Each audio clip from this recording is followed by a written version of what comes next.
Hello, and welcome to the Clinical Care Options Infectious Disease Podcast. I'm your host, Jessica Adams.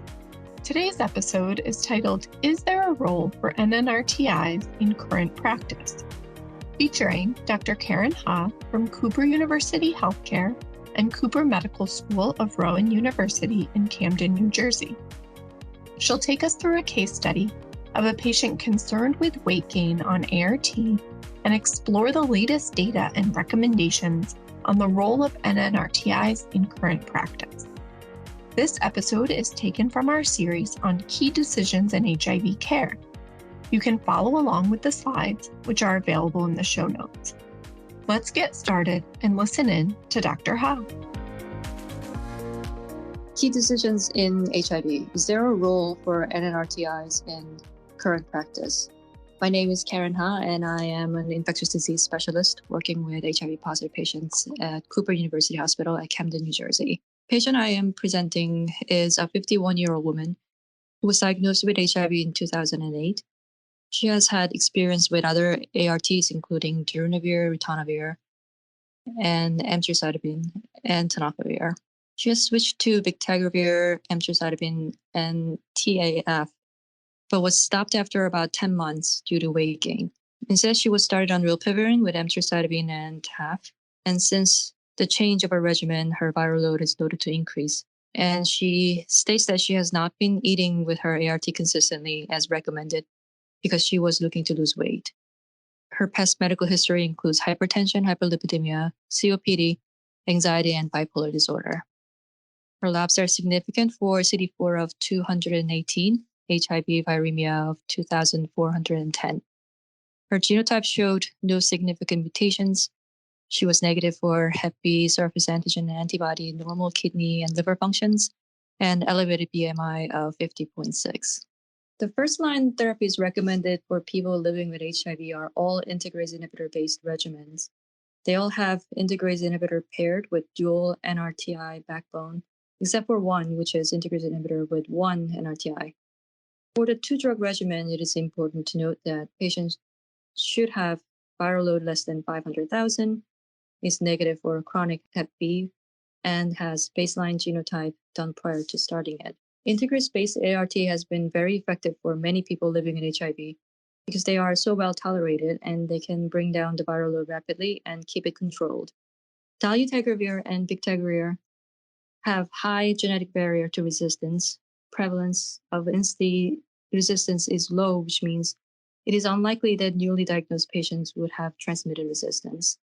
However, more and more studies show that weight gain is associated with the initiation of integrase inhibitor-based therapy. The weight gain is seen with other classes of ARTs, but it is higher with INSTI, as you can see on the graph on the left, higher with dolutegravir and bictegravir, which are the recommended first-line INSTI, as you can see on the graph in the middle. And among the NRTIs, TAF is associated with higher weight gain than others, as you can see on the graph on the right. The effect is associated with those with lower CD4 count, higher viremia, younger women, less than age of 50, and Black race. If you compare dolutegravir with TAF-containing backbone versus TDF-containing backbone, TAF is associated with more weight gain.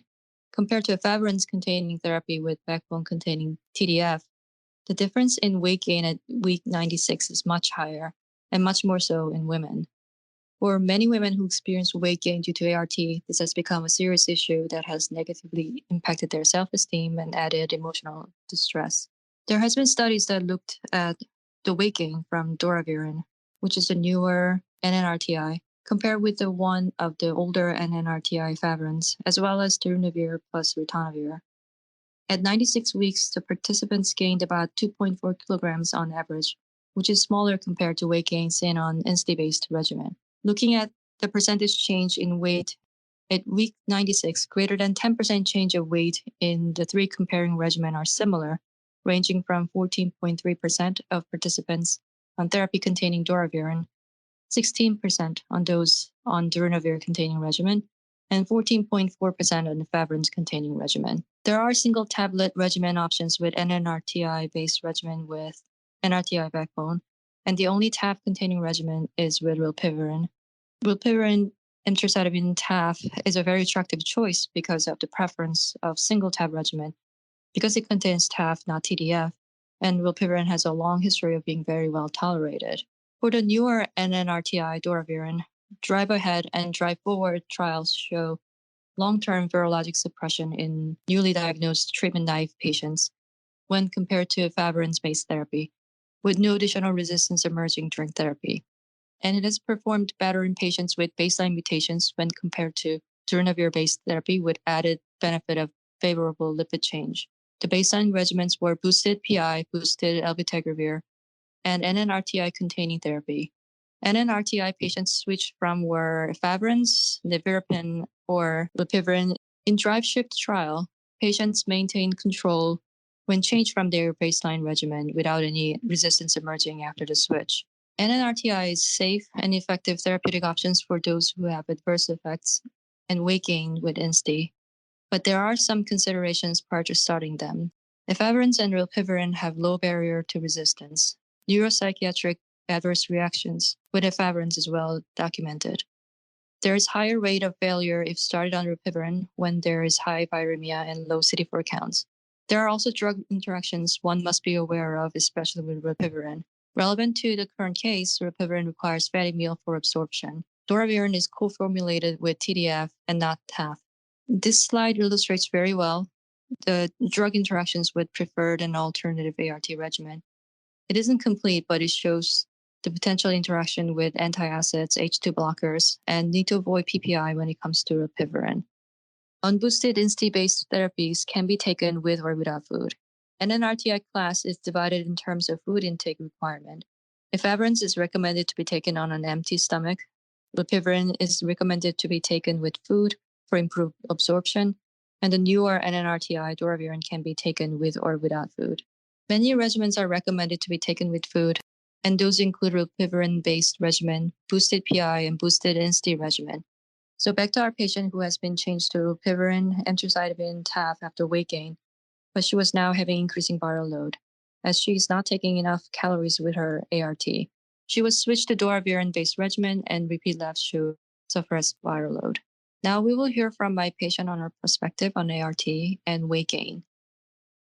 The medication that I'm on now, the way it has impacted my life is it's made it much easier. I don't have to stress about making sure I eat enough.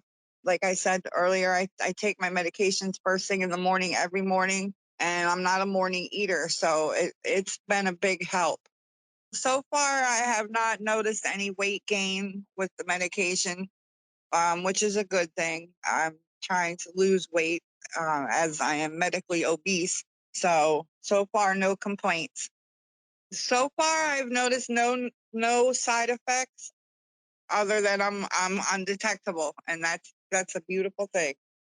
First-line ART regimens recommended by current guidelines for most persons with HIV are INSTI-based regimens. Greater weight gain has been associated with INSTI-based ART regimens compared to NNRTI-based, and studies show increased weight gain in regimens that contain TAF. NNRTI-based ART is an option for patients who have adverse effects such as weight gain or intolerance to INSTI. However, careful evaluation of their labs prior regimen and diet should be done prior to starting therapy.